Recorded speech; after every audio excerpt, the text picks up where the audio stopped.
Hey everyone, it is Ryan Casada, and this week's topic is homecoming. I've never been to homecoming. I don't know much about it. I've been to a couple school dances when I was in middle school. Not really my thing. I'm more into going to alternative dances at LGBT centers and things like that. It's a lot more welcoming. Let's go over some transgender history pertaining to homecoming. In 2010, Nico Walker was the first homecoming king who is transgender, and he is female to male. So that's really cool. That was like a really big deal in the news and everything, and super cool to have a transgender homecoming king. Also in 2010, a transgender boy named Oak was running for homecoming. The entire school, all the peers supported him, and then he was stripped of his title by administration.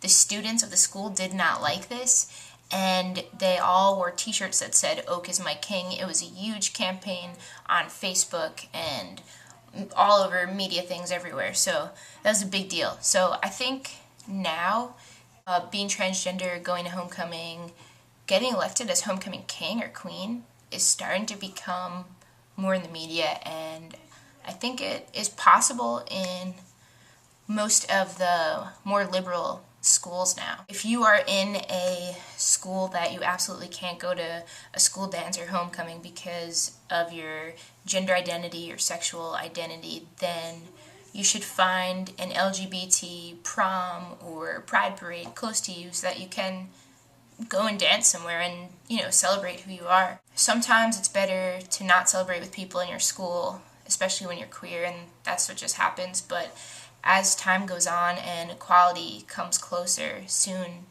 going to homecoming with someone of the same gender won't even be a problem, and you'll be able to wear what you want to wear. So right now we just have to defeat stereotypes and ignorance. So educate, and if you have the guts to go and be out at your school dance or in your school even, that is great, and you're doing the world a favor, and you're educating so many people just by being out. So thank you for that, and continue to be out and inspire people to be out and educate people, and one day equality will come.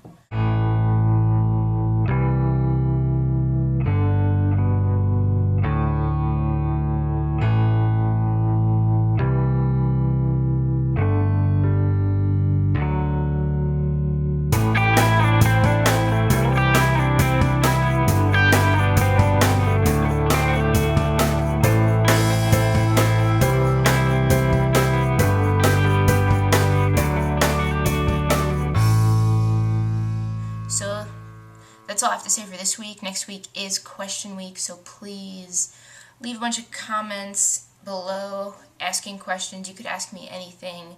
If I didn't answer your question last week and you really want the answer to that question, just leave the question this week, and hopefully I will be able to answer all the questions this week. There is only 5 minutes to answer, so it is a little bit tough, but eventually I will be able to answer all of your questions, and there's always Tumblr. So check out these links, and thank you so much for watching. See ya.